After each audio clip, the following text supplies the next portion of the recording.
So today I'm going to be showing you how I made this Batman inverted drawing. Look at that. That is really cool. So here's how I made it. First started by going to Photoshop, selecting my image, and then inverting that image. So this inverted version of that reference image is the drawing I'm going to be drawing, if that makes sense. So I grabbed my paper and I grabbed my colored pencils and I got to work. Doing these challenges is so much fun. Colors are so much fun to work with, even in art in general. So as I sketch, as I draw, all this, just the entire process is just amazing. So yeah, the entire process is just unbelievably amazing. So just effects in general in art, adding effects to art in general is just one of the things I find so appealing in my life and in my creative ventures. So when I figured out inverted drawing, it was something that really struck a chord to me.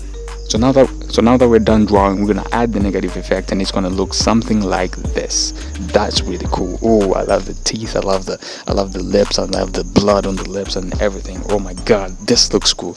This is one of the coolest things ever. This is the beauty of it. You get to have fun, you get to experience it, and just unlock new techniques, I guess. Here's how the drawing turned out. I hope you like it. Subscribe, and I'll see you guys in the next vid. Peace out.